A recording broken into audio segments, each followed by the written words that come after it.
ভাৰতীয় চিকিৎসা সন্থাৰ শিৱসাগৰ শাখাৰ সভাপতি ডাক্তৰ দিলীপ কুমাৰ বৰুৱা। আমি আজি ইয়াত সমবেত হৈছোঁ আমাৰ শিৱসাগৰ শাখাৰ এটা সভাগৃহ আৰু আলোচনা কক্ষ ইয়াত আমি আজি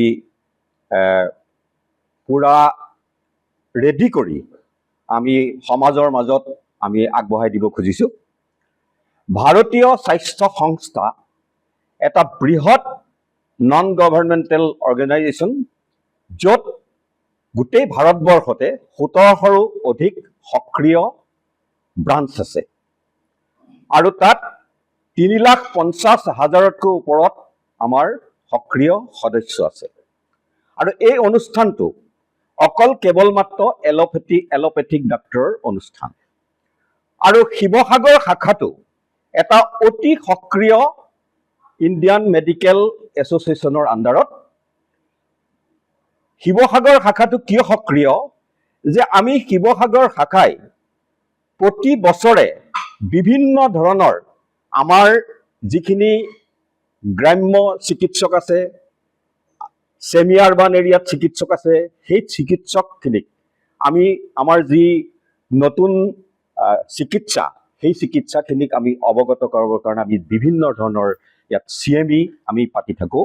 আৰু তাৰ কাৰণে আমি অন্যৰ সাহায্য ল'ব লাগে, হোটেলত আমি বহু পইচা খৰচ কৰিব লাগে। সেইকাৰণে আমি স্থিৰ কৰিলোঁ যে আমি এটা সভাগৃহ আমি পাতিম।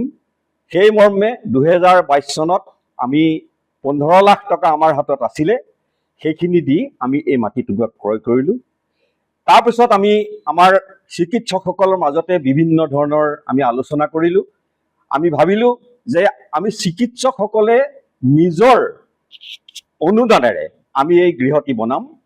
আমাৰ কেইটামান ফৰাম আছিলে, এটা গাইনেকলজি ফৰাম, তেখেতসকলে আমাক 15 লাখ টকা তেখেতসকলৰ ফাণ্ডত আছিলে আজি বহুত দিন ধৰি 77 চনৰ পৰা সেইখিনি দিলে। আমাৰ ENT ফৰামে আমাক 15 লাখ টকা দিলে, মেডিকেল ফৰামে আমাক 4 লাখ টকা দিলে আৰু চকুৰ ফৰামে আমাক 2 লাখ টকা দিলে। গতিকে এইখিনি কৰি আমি এইখিনি পইচাৰে আমি আৰম্ভ কৰিলোঁ। তাৰপিছত চিকিৎসকসকলক আমি অনুৰোধ কৰিলোঁ যে আপোনালোকে যিমান পাৰে 1 লাখলৈকে 2 লাখলৈকে যিমান পাৰে আমাক দিব। আৰু সেই মৰ্মে আমি বহু চিকিৎসকে আমাক পইচা প্ৰদান কৰিলে। আমি সেই পইচাখিনি কালেক্ট কৰি অলপকৈ আমি 23 চনৰ পৰা আজি 26 চনত আমি এই ঘৰ সম্পূৰ্ণ কৰিলোঁ। আৰু কালিলৈ আমাৰ যিখন শিৱসাগৰ IMA কনফাৰেন্স আমি 16 চনৰ পৰা প্ৰতি বছৰে উদযাপন কৰি আহোঁ।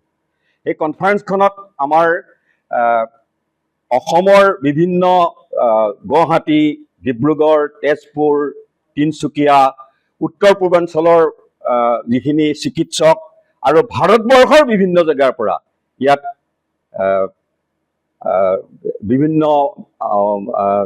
বিভিন্ন বেমাৰৰ বিষয়ে ইয়াত ক'বলৈ আহে। আৰু সেই মৰ্মে আমি সেই সীমাকণখন কালিলৈ আমি ইয়াত উদযাপন কৰিম দিনজোৰা 9টা বজাৰ পৰা গধূলি 6টা বজালৈকে। আমি শিৱসাগৰ শাখাই এই CME উদযাপন কৰাৰ বাদেও আমি বিভিন্ন ধৰণৰ ৰাইজৰ জনস্বাস্থ্যৰ সুবিধাৰ্থে আমি কিছুমান কাম কৰোঁ। যেনে আমি বিভিন্ন স্কুল কলেজবিলাকত আমি সজাগতা সভা অনুষ্ঠিত কৰোঁ। বিভিন্ন গাঁও অঞ্চলত আমি সজাগতা সভা অনুষ্ঠিত কৰোঁ। কৰ্কট ৰোগৰ কৰোঁ, যক্ষ্মা ৰোগৰ কৰোঁ, আমি বিভিন্ন মেনষ্ট্ৰুৰেল হেল্থৰ ওপৰত কৰোঁ। ছোৱালীবিলাকৰ মেনষ্ট্ৰুৱেশ্যন হওঁতে যিখিনি বিষ অনুভৱ কৰে তাৰ নিবাৰণৰ কাৰণে আমাৰ বিভিন্ন বক্তাই বক্তৃতা দি তেখেতসকলক সহায় কৰে। মদ নিবাৰণ অনুষ্ঠান, চিগাৰেট নিবাৰণ অনুষ্ঠান ইত্যাদি বিভিন্ন গুটকা, ড্ৰাগছ সেৱন এইবিলাকৰ পৰা আমি আমাৰ নতুন প্ৰজন্মক কেনেকৈ উদ্ধাৰ কৰিব পাৰোঁ সেইখিনি আমি সদায় সজাগতা সভা কৰি আহিছোঁ। আৰু আমি এই অনুষ্ঠানটি আমি প্ৰায় 1,20,00,000ৰ ওপৰত আমাৰ খৰচ হৈছে বৰ্তমানলৈকে। আৰু বহু কাম আছে। বৰ্তমান আমাৰ ওচৰত পইচা নাই, সেইকাৰণে আমি এতিয়া বৰ্তমান কাম স্থগিত ৰাখিছোঁ। আমি কালিলৈ সীমাকণখন আমি উদযাপন কৰি লওঁ। তাৰপাছত আমি আমাৰ এটা কমিটি হ'ব, সেই কমিটিয়ে ডিচাইড কৰিব যে ইয়াৰ কিমান দূৰলৈকে আমি ইয়াক এৰি দিব পাৰোঁ সমাজৰ কাৰণে। তো সমাজৰ হিতৰ কাৰণে আমি এই গৃহটি আমি সাজি লৈছোঁ। গতিকে ইয়াত সকলোৱে আমাক সহযোগ কৰিব বুলি আমি আশা ৰাখিলোঁ। আৰু আপোনালোক সাংবাদিকসকললৈ মই বহুত ধন্যবাদ জনাইছোঁ। আপোনালোকে আহি আমাৰ ইয়াত আমাক আনন্দিত কৰিলে আৰু আপোনালোকেও আমাক ভৱিষ্যতে সহায় কৰিব বুলি আশা কৰি মোৰ বক্তব্য। 7 মাৰ্চ 2026 চন আমাৰ শিৱসাগৰ IMAৰ কাৰণে এটা খুব উল্লেখনীয় দিন। ভাৰতীয় চিকিৎসা সন্থা ইণ্ডিয়ান মেডিকেল এছ'চিয়েশ্যনৰ আমাৰ শিৱসাগৰ শাখাই নিজা উদ্যোগত আমাৰ শিৱসাগৰ শাখাৰ একাংশ সদস্যৰ আৰ্থিক বৰঙণিৰ সহায়ত আজি আমি শিৱসাগৰত এটা নিজাববীয়াকৈ IMA হাউচ নিৰ্মাণ কৰি উলিয়াইছোঁ আৰু আজি তাৰে উদ্বোধনী অনুষ্ঠান। গতিকে এইটো আমাৰ বাবে সঁচাকৈ এটা আচলতে উল্লেখনীয় দিশ। প্ৰথম কথা, শিৱসাগৰত যদি আমি আজিৰ তাৰিখত চাওঁ, আমাৰ কমিউনিটি হল বা এটা সামূহিক সভাগৃহৰ বাৰুকৈয়ে অভাৱ আমি অনুভৱ কৰোঁ। আমি আমাৰ এখন চাইণ্টিফিক কনফাৰেঞ্চ বা আমাৰ যিকোনো ধৰণৰ এখন প্ৰদৰ্শনীয়ে পাতোঁ বা আমাৰ সৰু সৰু ল'ৰা ছোৱালীবোৰক কিবা এটা তেওঁলোকৰ অনুষ্ঠানেই পাতোঁ, হয় আমি বৰ্ডিং ফিল্ডত এটা টেম্পৰৰী ছেট বনাই লৈ পাতিব লগা হয়, নতুবা আমি ONGCৰ যিটো তেওঁলোকৰ অফিচাৰ্ছ ক্লাব সেইটোৰ ওপৰত নিৰ্ভৰ কৰিব লগা হয়। আৰু বহু সময়ত হয় কি ONGC অফিচাৰ্ছ ক্লাবটো আচলতে তেওঁলোকে বাহিৰৰ অনুষ্ঠান পাতিবৰ কাৰণে দিবৰ বাবে বৰ টান পায়। আমি আমাৰ কাইলৈ 8 মাৰ্চৰ দিনা আমি সীমাকণ 2026 নামেৰে এটা অনুষ্ঠান, আমাৰ চাইণ্টিফিক অনুষ্ঠান, এদিনীয়া আমি চাইণ্টিফিক অনুষ্ঠান পাতিম। এই অনুষ্ঠানটো আমি 2016 চনৰ পৰা প্ৰতি বছৰে পাতি আহিছোঁ।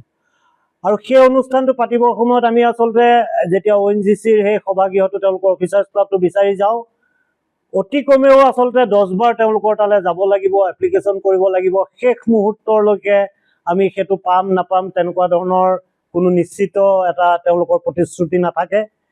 গতিকে এই গোটেই অসুবিধাবোৰ আমি যেতিয়া দিনে দিনে আমি ফেচ কৰিলোঁ, তেতিয়া আমি শিৱসাগৰ IMAৰ আমি সদস্যবৃন্দই লগ হৈ এটা সিদ্ধান্ত ল'লোঁ যে আমি কিয়নো নিজাববীয়াকৈ এনেকুৱা ঘৰ এটা আমি বনাব নোৱাৰোঁ, যিটোত আমি কাৰো অনুমতি অবিহনে আমি নিজাববীয়াকৈ আমাৰ অনুষ্ঠানসমূহ পাতিব পাৰিম।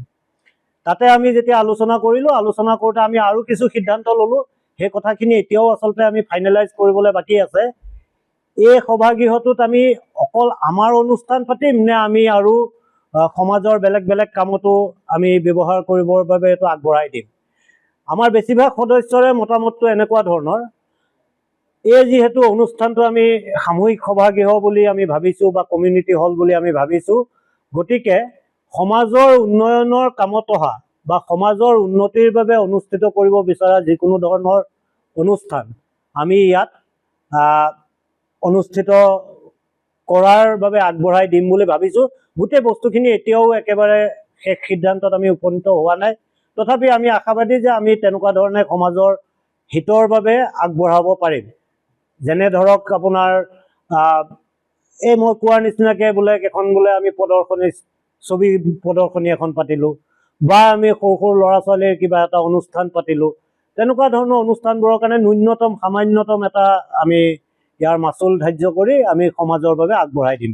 আমি ভাবোঁ যে শিৱসাগৰ ভাৰতীয় চিকিৎসা সন্থা শিৱসাগৰ শাখাৰ এইটো সমাজৰ প্ৰতি এটা দায়বদ্ধতা আৰু সমাজৰ প্ৰতি এইটো এটা আমাৰ অৱদান বুলি আমি ভাবি এই কামখিনি কৰাৰ বাবে আগবাঢ়িছিলোঁ। আৰু আজি 3টা বছৰ লাগিলে আমাৰ এই গোটেই কামটো কৰোঁতে। আৰু এই 3 বছৰত ধৰক যিমানখিনি আমাক আমাৰ সমূহ সদস্যই যি ধৰণে সহায় কৰিলে, কায়িকভাৱে হওক আৰ্থিকভাৱে হওক বা আমাৰ গোটেই কামটো চোৱা চিতা কৰাত আমাৰ উমেশ বৰা ওচৰৰে তেখেতে গোটেই কামটো আমাক চাই চিতি দিলে, তাৰ বাহিৰেও আৰু বহু ধৰণে বিভিন্ন ধৰণে সহায় আগবঢ়ালে, কায়িকভাৱে সহায় আগবঢ়াইছে বহুতে। গতিকে আমি সকলোলৈকে এই আপাহতে আমাৰ ভাৰতীয় চিকিৎসা সন্থা শিৱসাগৰৰ তৰফৰ পৰা আন্তৰিক ধন্যবাদ জ্ঞাপন কৰিছোঁ, কৃতজ্ঞতা স্বীকাৰ কৰিছোঁ। আৰু ভৱিষ্যতেও আপোনাসৱৰ সহায় সহযোগ পাম বুলি আশা কৰিলোঁ।